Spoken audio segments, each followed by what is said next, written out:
Assalamualaikum warahmatullahi wabarakatuh. Bismillahirrahmanirrahim. Alhamdulillahirabbil alamin. Selamat datang untuk rekan-rekan semuanya yang saya banggakan dimanapun Anda berada. Semoga kita selalu dalam keadaan sehat walafiat dan selalu dalam lindungan Allah Subhanahu wa taala. Selamat datang di ruang belajar untuk program studi akuntansi. Pada sesi kali ini saya akan menjelaskan terkait dengan di konsep dasar pengambilan keputusan manajemen. Apa sih sebenarnya di konsep dasar untuk di pengambilan keputusan manajemen?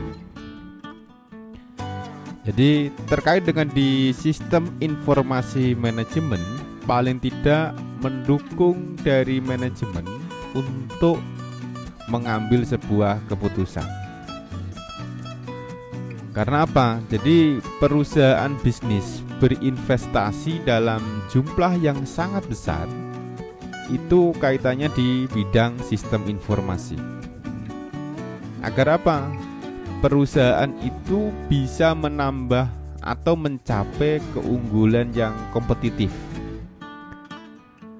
Karena pada dasarnya 6 tujuan bisnis strategis itu yang pertama adalah kinerja operasional yang memuaskan. Dengan dukungan dari sistem informasi, maka kinerja operasional itu harapan yang ingin diselesaikan, yang dipecahkan adalah dapat memuaskan kinerjanya. Tujuan yang kedua adalah produk, layanan, dan proses bisnis baru. Itu tujuan dari bisnis strategis. Yang ketiga adalah keakraban dengan pemasok dan pelanggan. Dengan adanya sistem informasi, otomatis akan meningkatkan keakraban antara pemasok dengan pelanggan. Jadi kita komunikasi juga gampang, mudah, dan bisa dibantu ataupun meningkatkan informasi-informasi yang lain. Kemudian yang keempat adalah peningkatan pengambilan keputusan. Ini adalah di konsep dasar untuk pengambilan keputusan. Jadi salah satu kaitannya di sistem informasi manajemen di sini adalah mendukung tujuan bisnis strategis, yaitu dalam hal peningkatan pengambilan keputusan. Kemudian yang kelima itu tujuan dari bisnis strategis itu yang kelima adalah peningkatan daya saing. Serta yang terakhir adalah mempertahankan eksistensinya. Jadi perusahaan itu apabila tujuan bisnis strategisnya itu tercapai, maka perusahaan tersebut telah dianggap mencapai pada keunggulan yang kompetitif. Itu di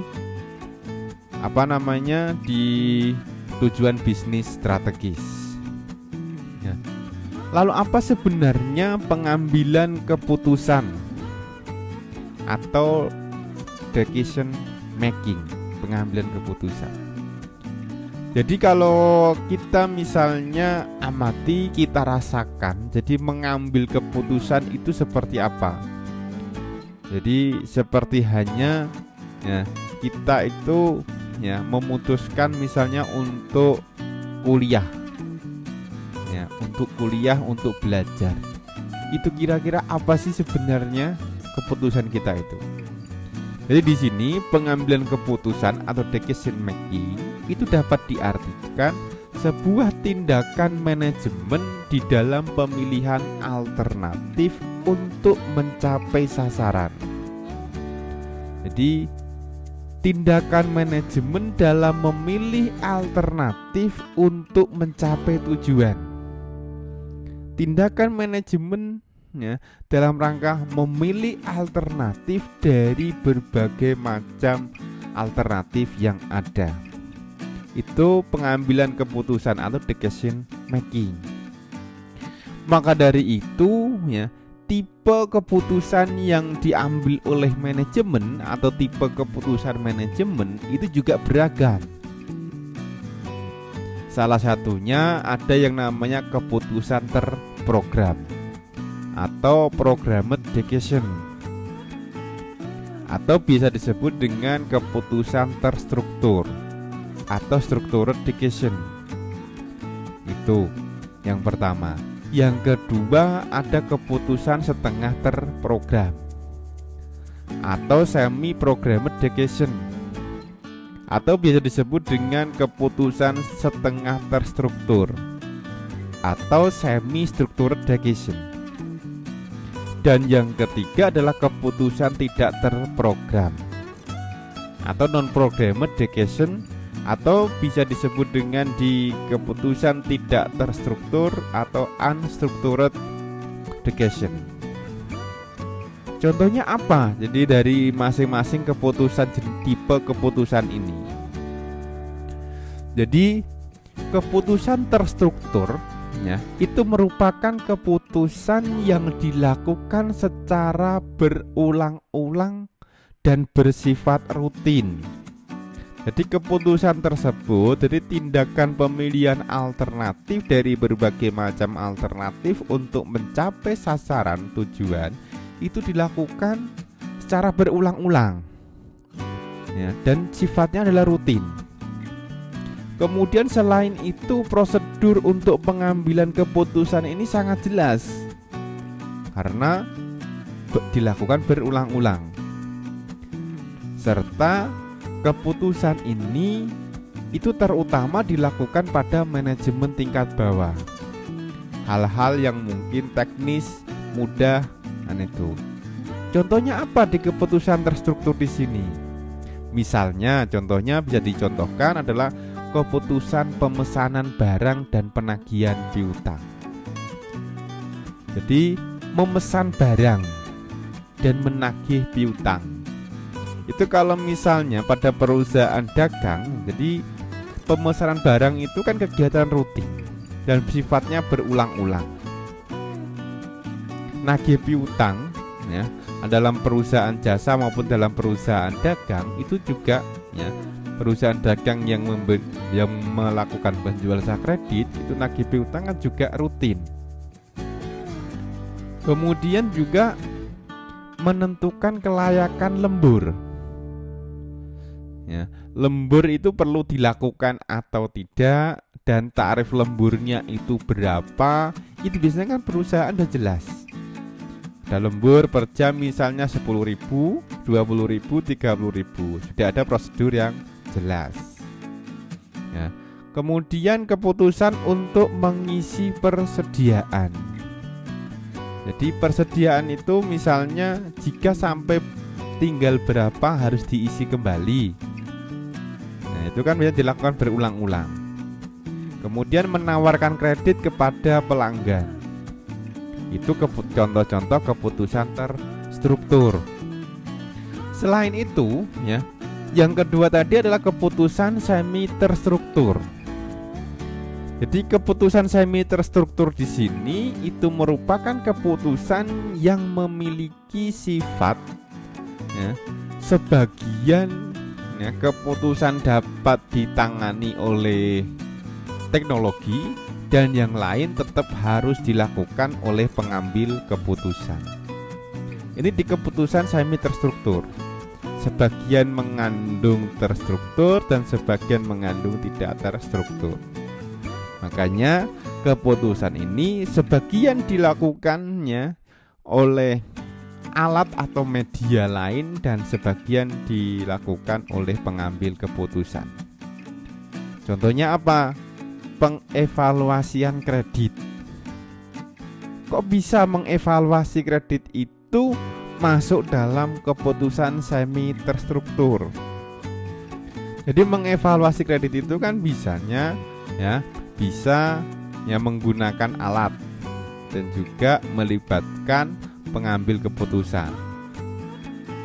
Ya, analisa kredit ya, itu kan juga ada metode-metode yang dilakukan. Penjadwalan produksi dan pengendalian persediaan. Merancang rencana pemasaran serta mengembangkan anggaran departemen. Itu adalah contoh-contoh dari keputusan semi terstruktur, di mana dalam mengambil keputusan itu melibatkan teknologi, contohnya adalah komputer dan pengambil keputusan itu sendiri. Itu dicontoh untuk keputusan semi terstruktur. Kemudian ada lagi keputusan tidak terstruktur atau unstructured decision. Jadi keputusan tidak terstruktur di sini itu merupakan keputusan yang penanganannya rumit. Pasti ini jarang terjadi karena tidak terjadi berulang-ulang atau tidak selalu terjadi. Jadi keputusan ini itu menuntutnya pengalaman. Jadi kita harus punya pengalaman dan berbagai sumber yang bersifat eksternal. Jadi keputusan ini umumnya terjadi pada manajemen level atas. Contohnya apa? Jadi contohnya adalah di keputusan untuk pengembangan teknologi baru. Ada lagi keputusan untuk bergabung dengan perusahaan lain. Kemudian ada lagi keputusan untuk perekrutan eksekutif. Itu kan hal-hal yang jarang, hal-hal yang tidak setiap tahun, setiap periode itu ada. Pengembangan teknologi baru kan tidak setiap bulan, tidak setiap semester, ya, tidak setiap tahun. Keputusan untuk bergabung dengan perusahaan lain ini juga tidak secara rutin. Ya, kadang itu ya dalam selama perusahaan berdiri mungkin 1 kali atau bahkan belum pernah. Ya, keputusan untuk perekrutan eksekutif ini juga keputusan-keputusan yang jarang dilakukan. Makanya masuk dalam keputusan yang tidak terstruktur. Maka dari tipe informasi yang dibutuhkan dalam hal untuk mengambil sebuah keputusan, jadi level manajemen itu kan ada 3. Manajemen tingkat bawah, manajemen tingkat menengah, dan manajemen tingkat atas. Jadi manajemen tingkat bawah ini adalah sebagai informasi pengumpulan data. Jadi ini adalah pengendali operasional untuk menjalankan teknis dari sebuah organisasi, dari sebuah entitas. Kemudian ada manajemen tingkat menengah. Ini masuk dalam kategori pengendali manajemen. Jadi informasi pengarahan perhatian. Ini menengah. Kemudian ada manajemen tingkat atas tadi. Ini adalah level perencana strategis. Levelnya perencana strategis.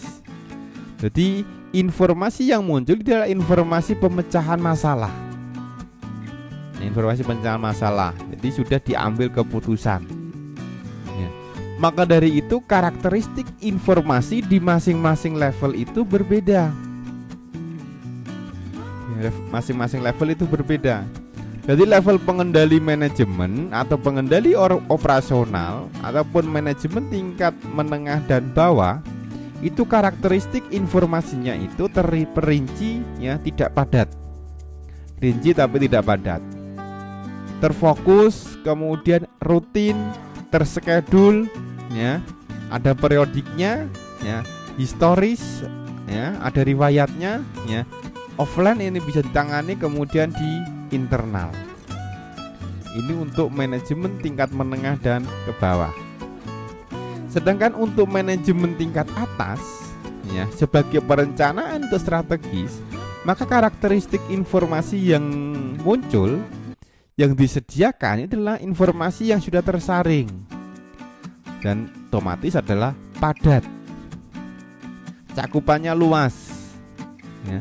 Dan ini ad hoc, tidak rutin, ya, tidak terskedul, ya. Ini adalah untuk kebutuhan di masa depan ataupun untuk forecast, ya, prediksi, dan ini online dan eksternal.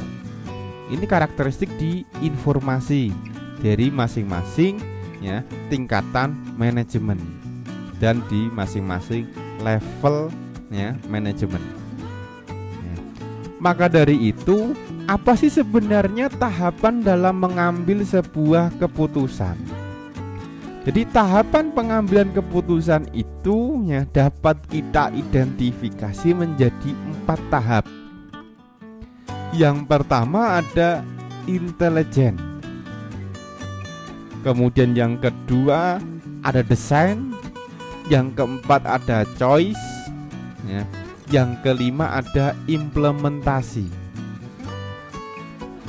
Jadi pada tahapan intelijen ya, di sini adalah tahapan dalam penemuan masalah. Apa sih sebenarnya masalahnya? Setelah ketemu masalah, kemudian didesain. Desain ini penemuan solusi. Apa saja solusi yang ada yang mungkin bisa diambil. Choice, pemilihan solusi. Dari beberapa solusi ataupun alternatif yang ada, ya, solusi mana yang terbaik? Solusi mana yang terbaik? Jadi kemudian ya, setelah dipilih ya solusi yang terbaik, kemudian adalah implementasi, yaitu pengujian solusi. Apa solusi yang kita pilih itu bekerja, dapat atau tidak? Ya, kita membuat keputusan tersebut itu bekerja lebih baik. Maka sistem pendukung yang dibutuhkan ya dalam hal intelijen di sini butuh yang namanya sistem informasi manajemen atau SIM. Sistem informasi manajemen. Karena apa? Outputnya diantaranya adalah laporan rutin dan laporan pengecualian. Di sistem pendukung berikutnya adalah Decision Support System atau DSS. Jadi menggunakan model analisis dan spreadsheet ya untuk menganalisa data dan mendesain sebuah solusi. Ya. Kemudian ada Decision Support System DSS. Didesain di sini adalah menggunakan model analisis data dan berukuran besar untuk mengidentifikasi solusi yang terbaik. Ada Group Decision Support System atau GDSS, menggunakan online meeting untuk memilih solusi yang dapat diterima secara luas. Dan di terakhir adalah di sistem informasi manajemen, kaitannya di laporan rutin dan laporan pengecualian. Ini adalah menggunakan model analisis untuk memastikan solusi bekerja dengan baik. Apakah solusi yang kita pilih, yang dipilih oleh manajemen itu dapat bekerja dengan baik. Jadi tahapan pengambilan keputusan yang pertama tadi di intelijen. Jadi pada tahap ini dilakukan pengamatan. Bagaimana melakukan di intelijen di sini? Jadi manajemen akan melakukan pengamatan melalui beberapa aktivitas yang bertujuan untuk mengidentifikasi adanya permasalahan-permasalahan atau kesempatan-kesempatan. Maka aktivitas yang dibutuhkan di sini adalah menemukan permasalahan dengan identifikasi tujuan dan sasaran dari organisasi. Kemudian mengurangi permasalahan. Permasalahan yang kompleks dibagi menjadi beberapa bagian dan kepentingan permasalahan. Jadi menentukan pemilik dari permasalahan tersebut itu siapa. Kemudian di tahap yang kedua ada tahap desain. Tahap pengambilan keputusan di desain di sini ada tahap perancangan yang meliputi kegiatan menciptakan, mengembangkan dan menganalisa tindakan yang mungkin. Ya, juga dilakukan kegiatan pembuatan, pengujian dan validasi model dari simulasi permasalahan. Maka aktivitas yang muncul itu adalah mencari alternatif. Bagian signifikan dari proses permodelan membutuhkan waktu dan biaya. Memperkirakan keluaran dari alternatif. Jadi untuk evaluasi dan membandingkan alternatif yang telah diperkirakan, perlu untuk meramalkan keluaran yang akan dihasilkan oleh setiap alternatif. Kemudian mengukur hasil. Jadi nilai suatu alternatif dilihat berdasarkan kemampuan untuk mencapai tujuan. Ada lagi skenario, yaitu suatu pernyataan tentang asumsi mengenai lingkungan operasi dari sistem tertentu pada waktu tertentu. Itu tahapan pengambilan keputusan yang didesain. Kemudian tahapan pengambilan keputusan yang di choice, ya, yaitu tahap pemilihan yang meliputi pencarian tindakan yang tepat. Maka dari itu aktivitas yang muncul itu adalah teknik analistik. Jadi menggunakan formula matematis yang secara langsung dapat menurunkan solusi, ya, optimal untuk memprediksi hasil tertentu. Ada lagi algoritma untuk meningkatkan efisiensi dalam proses pencarian alternatif. Ada lagi pendekatan pencarian buta atau blind search, ya, mengacu pada pencarian yang berubah-ubah dan tidak ada panduannya. Kemudian ada pendekatan heuristik, aturan-aturan keputusan mengenai bagaimana suatu masalah seharusnya dipecahkan. Itu di aktivitas dalam pengambilan keputusan, ya, yaitu utamanya pada kegiatan yaitu tahapan choice. Dan perlu Anda perhatikan di gaya manajemen. Jadi gaya manajemen, ya, menurut teori dari teori X dan Y, menurut Douglas M. C. Gregor, jadi teori X atau autokratik. Jadi manajer itu cenderung untuk mempercayai bahwa manusia pada dasarnya memiliki sifat tidak menyukai pekerjaan, dan jika mungkin akan mengelakkannya. Oleh karena itu, pekerja harus terus diarahkan, dimotivasi, diawasi dengan keras. Ini teori X. Dan teori Y, manajer itu cenderung untuk percaya bahwa manusia menyukai pekerjaan mereka dengan mendapatkan kepuasan dari pekerjaan tersebut. Jadi kalau teori X dan Y, jadi teori X itu manajer, ya, jadi cenderung mempercayai manusia itu pada dasarnya tidak suka pekerjaan, bahkan jika mungkin akan mengelak. Maka dari itu, ya, pekerja harus terus diarahkan, dimotivasi dan diawasi dengan keras. Nah, itu di teori X autokratik.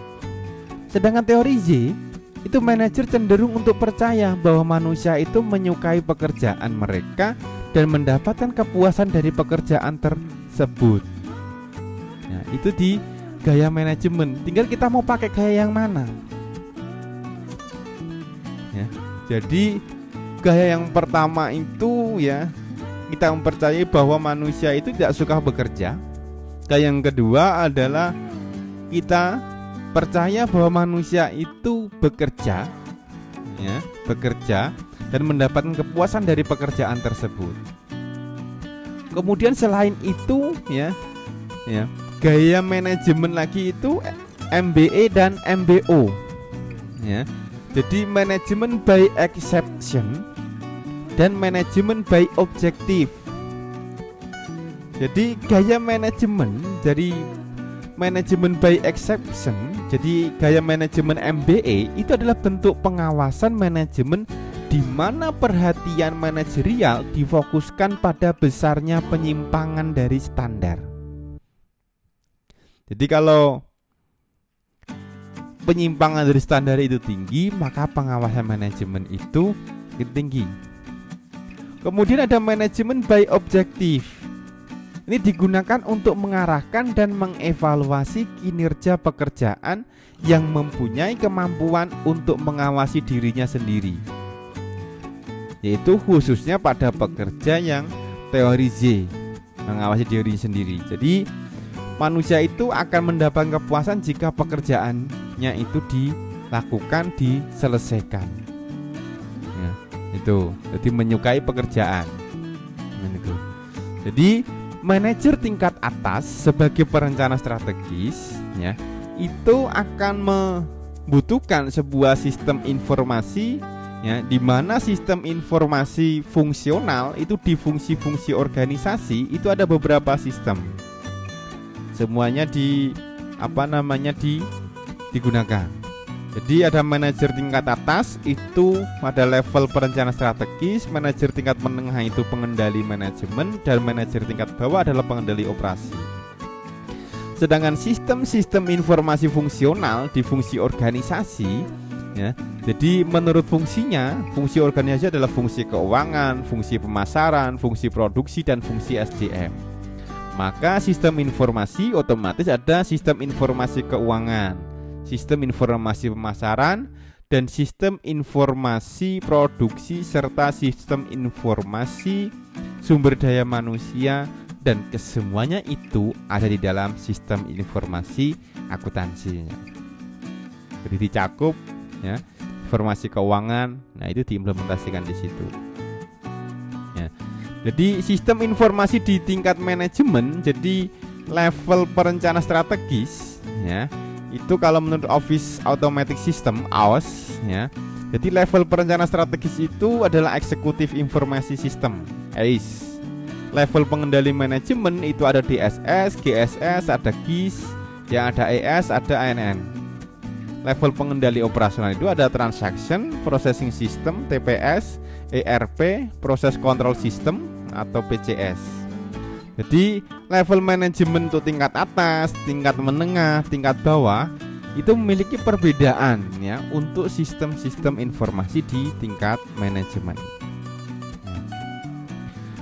Lalu apa sih peran pengetahuan dalam organisasi, ya, untuk berbagai tingkatan? Jadi kalau tadi level dari manajemen itu ada level perencana, level pengendali, dan level operasi. Sedangkan tingkatan manajemen itu ada atas, menengah, dan bawah. Di mana, ya, untuk tingkat bawah atau pengendali operasional itu pengetahuan digunakan untuk operasi bisnis harian. Jadi contohnya adalah pengetahuan teknis yang digunakan dalam kegiatan operasional.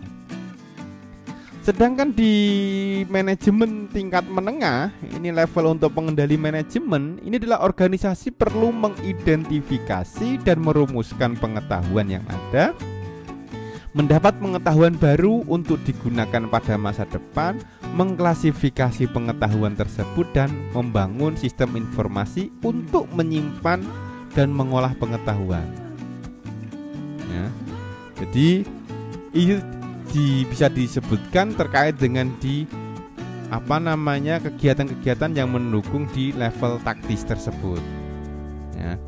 Kemudian ada dasar untuk merumuskan keputusan strategis, ya, untuk mengatasi tentang lingkungan bisnis. Itu di tingkat atas. Lalu apa sih sebenarnya contoh dari isu strategis yang dapat digunakan untuk perencanaan strategis perusahaan? Itu, ya, terkait dengan di konsep dasar pengambilan keputusan, ya. Silahkan Anda baca lebih lanjut untuk di materi yang ada untuk meningkatkan pemahaman Anda, dan kerjakan tugas yang ada.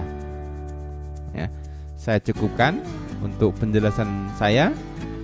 Wabillahi taufiq wal hidayah. Wassalamualaikum warahmatullahi wabarakatuh.